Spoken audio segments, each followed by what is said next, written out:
On the show today, we'll talk Logan Shoehart's Outlaw win from Skagit last night, Casey Schumann's new gig, some World of Outlaws money stuff, and what's happening around the country this weekend. Let's go.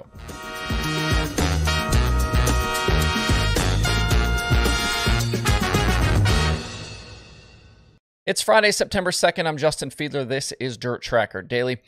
Some tough news to start to show off with today. Modified racer Nick Hoffman was involved in a highway incident last night with his toter home and is currently in an ICU in Kentucky with a head injury. This is all according to his sister Ashley over on Facebook. Nick's dad was also injured in the crash and has a broken vertebrae. They were headed to Illinois to race this weekend at Farmer City, Fairbury, and Spoon River. Nick is a wildly successful modified racer with his famous two-car. He's raced all around the country.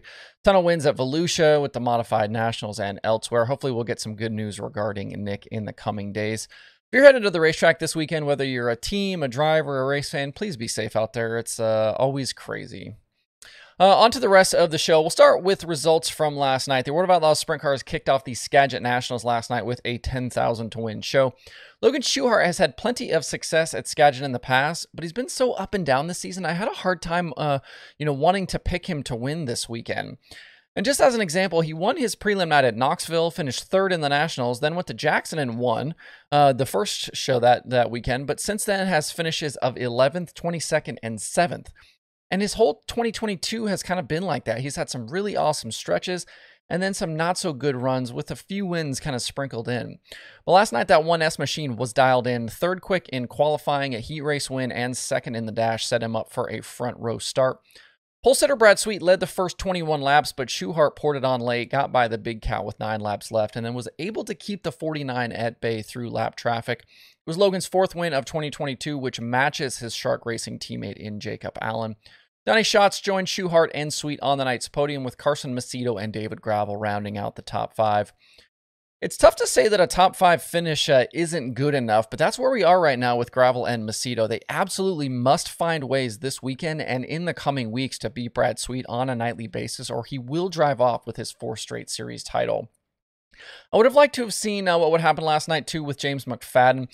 He's a Skagit winner a year ago, and he was coming through the field last night before contact with the lap car ended his night. He was running third before that crash. He looks strong and is in desperate need of a victory right now. As for the young guys, Corey Day was the top finisher in 8th. Joel Myers Jr. made the feature in his Outlaw debut, ending up 19th, while Ryan Timms missed the feature transfer in his heat race and then was one spot out of a transfer in the B-main. Definitely a tough night for him. He'll look to improve upon that for the rest of the weekend. Tonight at Skagit is another 10,000 to win show, with Saturday night paying 25,000 to win. The DirtTracker.com analytics prediction formula is staying with Schatz for tonight. I'm going to flip to Sweet, though. Both of these races will be live over on Dirt Vision. Before we move on, I wanted to offer you guys a little discount code on Dirt Tracker merch for the holiday weekend. I'm not sharing this discount code anywhere else. It's just for you guys and just on today's show. So head over to shop.dirttracker.com. Use code DAILY at checkout. That's DAILY to get 20% off anything and everything. The code will be available to use now through 11:59 p.m. on Monday. Both shirts and both decals are available in the store. And as is always the case, shipping is free. That you don't need the discount code for free shipping. On yesterday's show, we talked about the High Limit Series adding another event for 2022, and the questions about the future relationship between full-time Outlaw drivers and the series will persist until a resolution is found. In the comments on yesterday's video, Jetstar Niner asked about some sort of cooperation between High Limit and the AllStars, and if we'd see maybe some Outlaw guys jump to full-time competition with the AllStars so that they have more freedom to race elsewhere. And I think that's certainly an option. But I feel like if guys were going to leave the World of Outlaws as full-time members, I think it's more likely they go the Brent Marks route and be completely pick and choose versus kind of being locked into the All-Star schedule.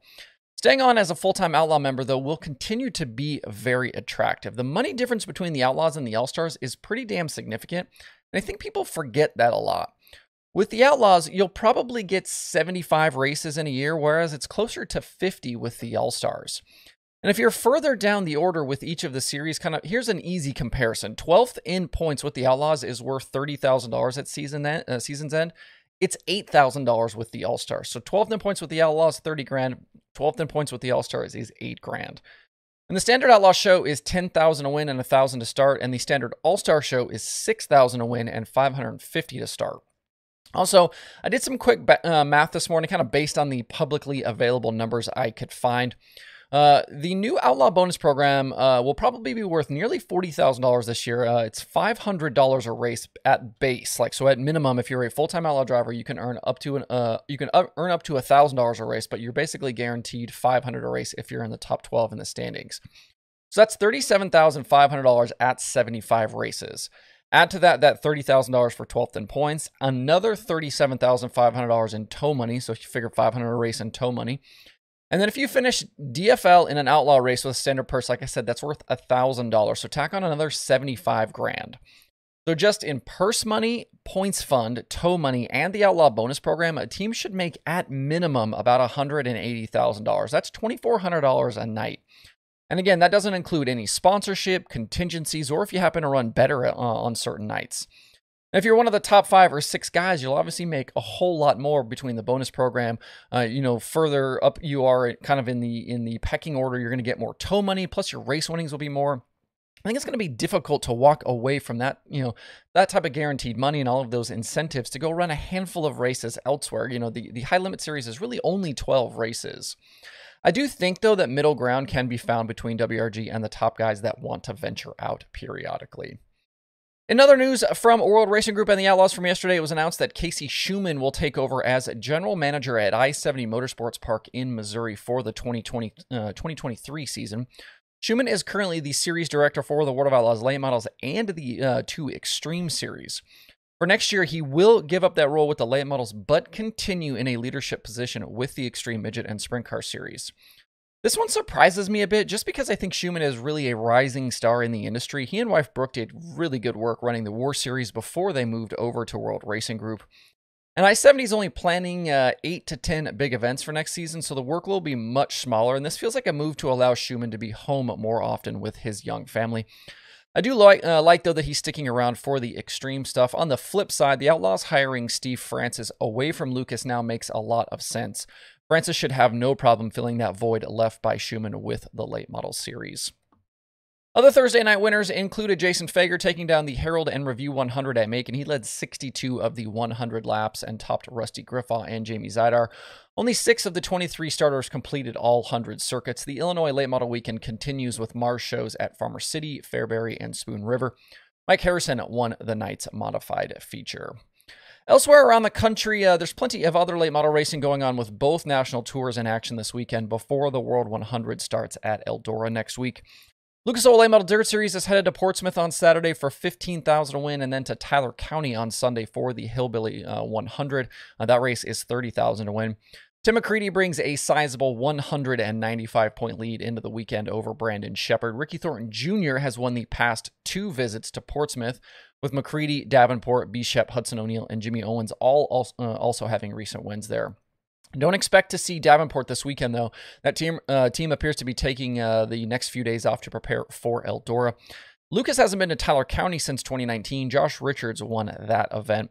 The formula likes Shepard for tomorrow, but I'm going to go Thornton. Fast at Portsmouth in the past, plus he led laps at Port Royal last weekend before finishing second to EPJ. And the World of Outlaws late models are in the southeast with stops at Smoky Mountain and Livonia coming up tonight and tomorrow. Dennis Erb Jr. still leads Tanner English in the standings, but English has closed that gap down in recent weeks. Chris Madden has won at Smoky Mountain most recently with both the Outlaws and Lucas, but just like Davenport, he's off this weekend in preparation for Eldora.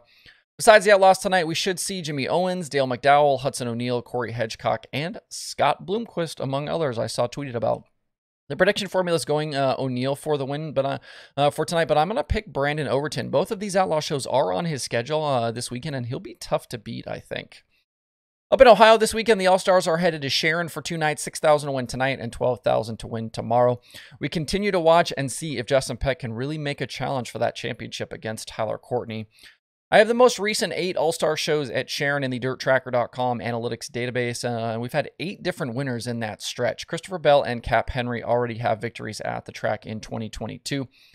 We talked about Casey Kane not running with the Outlaws, and besides racing at Port Royal coming up, Kane is set to join the All-Stars the next 2 nights at Sharon. The prediction formula likes Peck for tonight, but I'm going to go Brent Marks. He's going to be in the field. He's been fast at Sharon before. Other racing to check out this weekend includes the ASCS National Tour. Their race tonight at Red Dirt has been postponed, but they will race Saturday and Sunday at Lake Ozark. Blake Hahn leads Wayne Johnson and Tim Crawley in the standings. USAC Silver Crown cars are at DuQuoin this weekend for the Ted Horn 100. Cody Swanson is the points leader with 3 wins this season. Looks like they'll have a very healthy field of cars there. The Race Saver Nationals are at Eagle this weekend in Nebraska for 305 sprint cars. Also, there will be plenty of racers on the property for that one. And the USMTS has 3 shows over the next few days between Mississippi Thunder, Deer Creek, and Fayette County. All 3 of those pay $10,000 to win. Dustin Sorensen continues to lead Tanner Mullins and Derek Ramirez for the USMTS Championship. And there are more than 40 shows on the streaming schedule today, with plenty more to come this weekend. That includes both Outlaw Series on Dirt Vision. Flow Racing has a ton of different stuff, including the AllStars, Lucas, USAC, Silver Crown cars, like I just mentioned, the ASCS, and more. There's also local and regional racing aplenty across Dirt Track Digest, Speed Sport, The Cushion, and Fast 4. To see the full daily streaming schedule through the weekend, head over to dirttracker.com/watch tonight.